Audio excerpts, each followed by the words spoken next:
demands for removal. A spokesperson for the city says the United Daughters of the Confederacy, which owns the statue, notified the city on Monday that they would remove the statue this morning. And in Birmingham, Alabama, construction crews also removed a Confederate statue. They removed the Soldiers and Sailors Monument from Lynn Park last night, according to the Birmingham Times. Protesters had defaced and damaged the monument. The statue was the target of protests on Sunday night following peaceful weekend protests.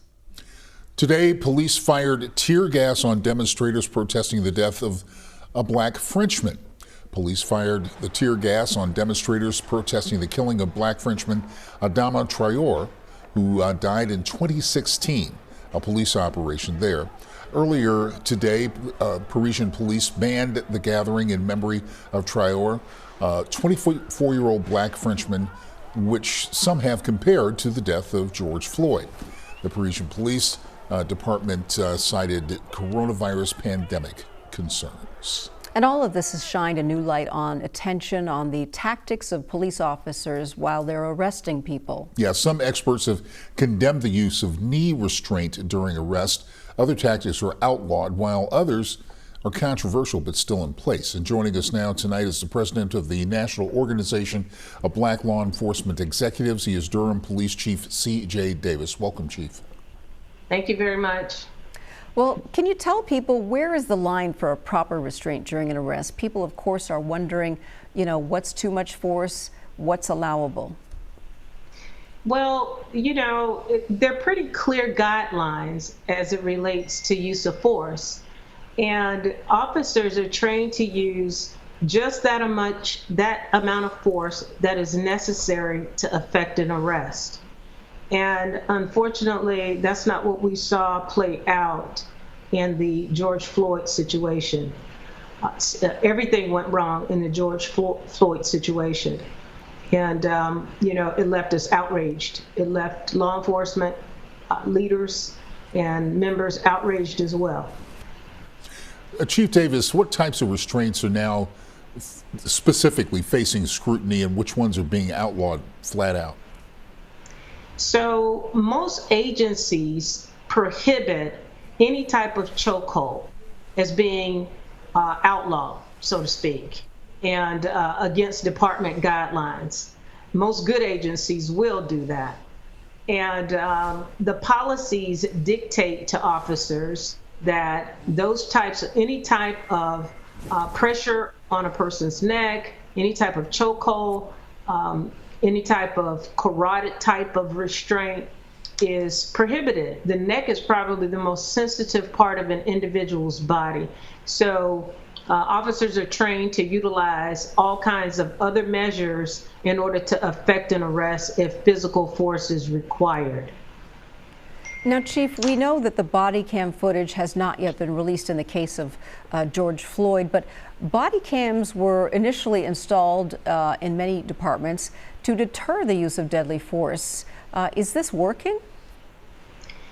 Actually, the body cameras really act as an investigative tool.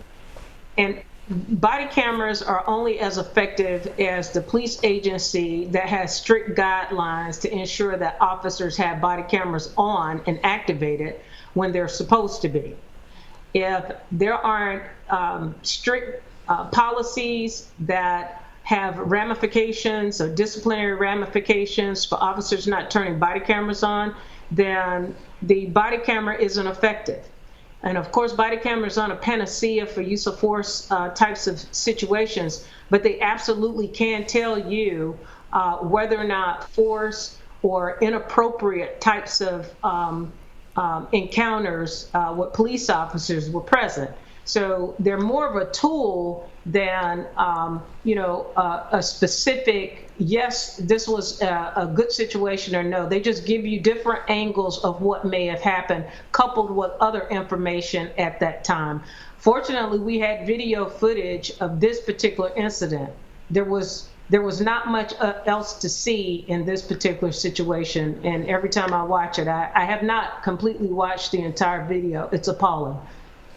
And Chief, the other thing that seems to be appalling to many of us, most of us, is the fact that there were 3 other officers standing by for those 8 minutes and 4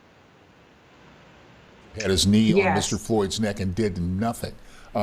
Yes. What are departments to do to kind of correct that behavior?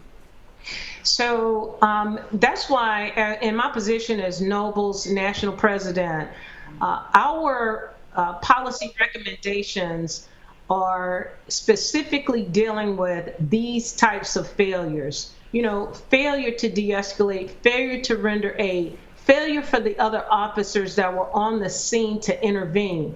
Some police departments have those policies in place, and some, quite frankly, don't have those policies in place. So there may not be ramifications for an individual who wasn't actually involved in the physical force, but he was in the area or witnessed the physical force. Now, we believe that anyone who acted or did not act should be held accountable and charged. Now, Chief, what are you feeling, or what are Black officers feeling dealing with all of this? I mean, there are plenty of men and women in blue who are Black, African American, people of color. How are they dealing with this, or how do you recommend they deal with this? This has been emotional. This has been so emotional for many people. And, you know, African American officers, I believe that they feel that the work that we're doing in communities to build relationships is going out the door every time we see an incident like this. And it's not just African American officers. I have officers of all nationalities, Hispanic, white, and it's unfortunate that the work that they do, especially for some of our officers that are not officers of color, who are working really hard to build relationships to sort of, you know, water down the stereotype that white officers can't do good work in Black communities. So it is a constant battle, and it's emotional for them too, because some of them feel like they're being looked upon now, even though they took the job for all the right reasons, that these are the kinds of situations that give us all a black eye. And then here we go again, you know, starting all over again, trying to build trust. Chief C.J. Davis, we thank you so much for your time and for your insights, and we wish you and your officers to be safe. Thank you so much.